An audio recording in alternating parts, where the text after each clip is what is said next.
maraba da zuwa wannan YouTube channel a Tech Tech TV. Idan kai sabon zuwa ne, ina roƙon da ku danna mana subscribe, danna alamar ƙararrawar sanarwa domin samun sababbin shirye-shiryen da zarar mun ɗaura.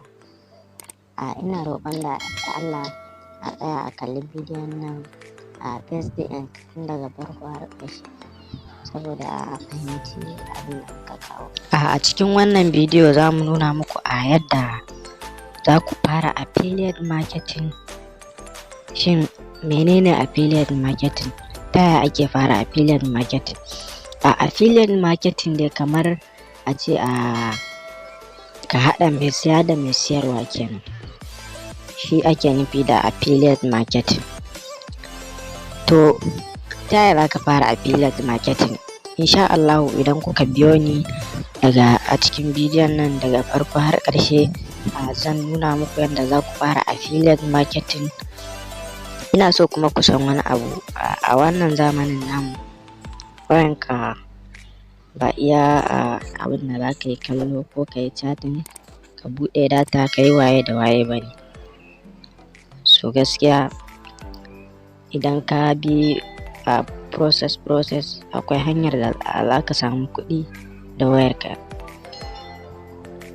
Bari nuna muku hanyar da za ku bi ku fara affiliate marketing. Mu je a cikin bidiyon.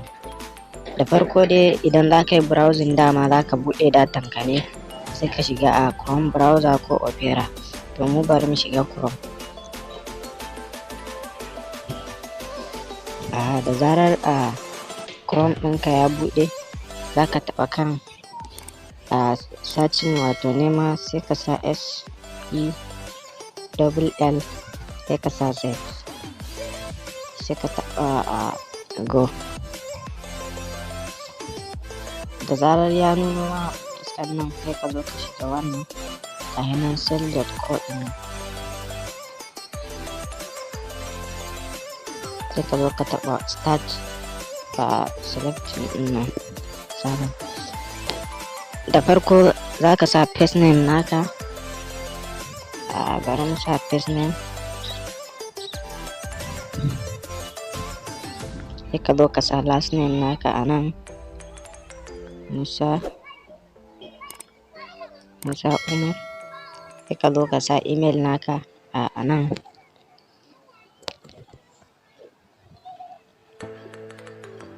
za ka zo ka sa email naka a nan. Bari mu sa email ɗinmu.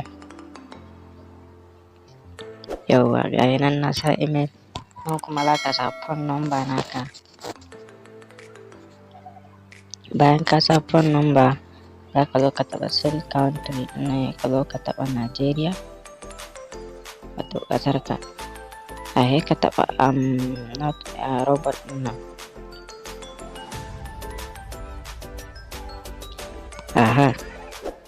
A nan gun idan suka nuno ma wannan, nan suka ce traffic light, sai ka zo ka taɓa wannan, duk wani dai wanda ya shiga ciki, ka taɓa wannan ma, ka taɓa wannan,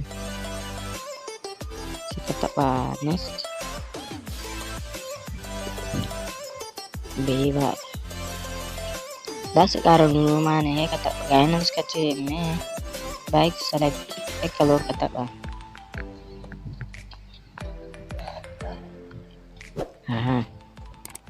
Da zarar ka gama taɓa duk wani dai wanda yake ciki, wanda keken yana ciki ko mutumin da yake kai ɗin, in ka gama zaɓa sai ka taɓa verify ɗin. Har yanzu bai yi ba. Ga nan anan kuma suka ce fair hydrant, sai ka taɓa wannan, ka taɓa wannan, sai ka yi verify nashi mana.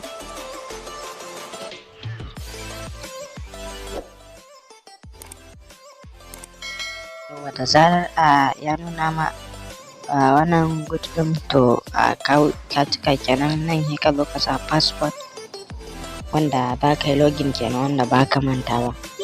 Bari mu sa 1 2 3, kamar dai passport ɗin kamar guda 6 haka. 1 2 3 4. da zarar ka tsaya ka zo ka taɓa create account ɗin nan.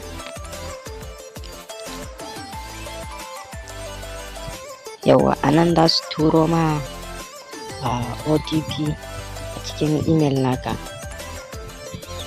Bari mu shiga mu duba. Ba su turo ba, bari mu shiga cikin Gmail namu. Gmail, yawwa. Sai ka zo ka taɓa nan. Yawwa gashi nan sun turo. Bari ya buɗe mu gani gashi nan. 391515. Yawwa sai ka zo ka sa a nan 391515. Yawwa sai ka zo ka taɓa process to dashboard ɗin nan.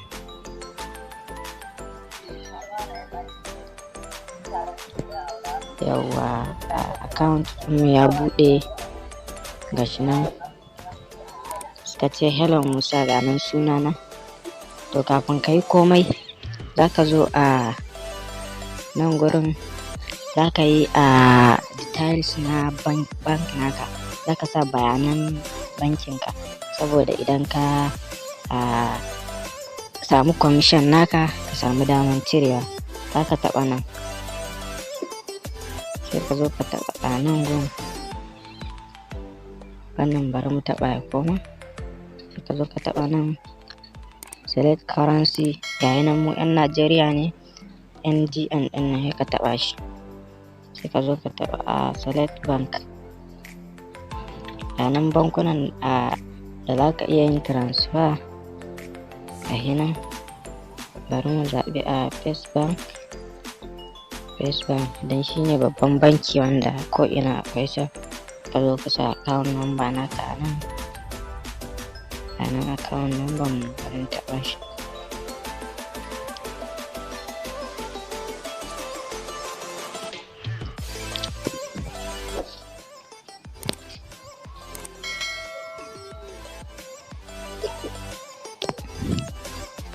A nan kuma za ka sa cikakken sunan bankin naka kenan. Za ka zo ka sa cikakken sunan banki. Musa Umar, yawwa. Nan sai ka zo ka sa passport ɗin nan wanda ka yi login da shi. 1234 dama 1234 na kasa. Sai ka zo ka sa upgrade bank details ɗin nan ka taɓa kansa. Kana taɓawa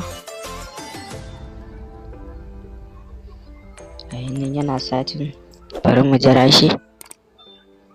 Yawwa gayi nan kun gani ya ce success. Sai ka taɓa OK ɗin nan.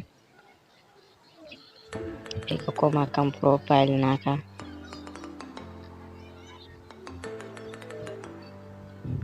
Yau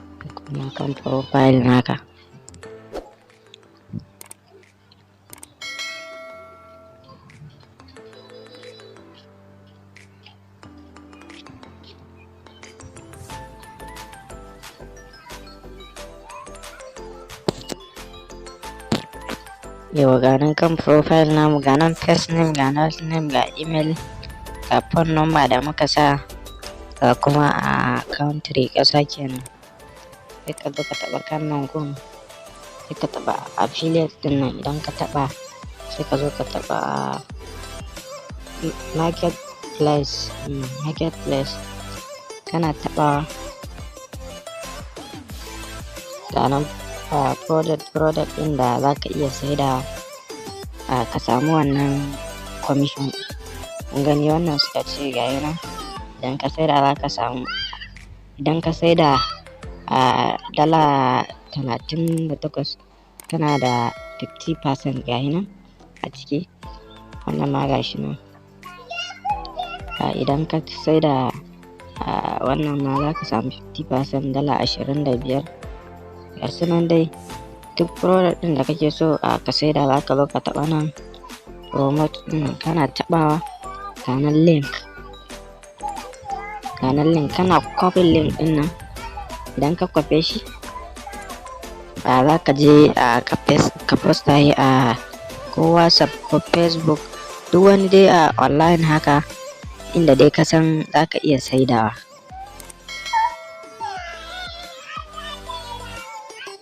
Wannan shine a hanyar da za ka fara affiliate marketing, ta sauƙaƙƙiyar hanya ka tara 'yan dalolinka da zarar ka tara ɗan kuɗaɗenka za ka iya zuwa ka yi withdraw. Gaya nan, ni da yake a account ɗin namu sabo ne, babu ko sisi a ciki. Da zarar kuɗinka ya taru za ka iya zuwa ka yi withdraw ka cire ɗan kuɗaɗenka. To wannan shine ƙarshen wannan bidiyo. Mun gode, sai mun haɗu a wani sabon bidiyo.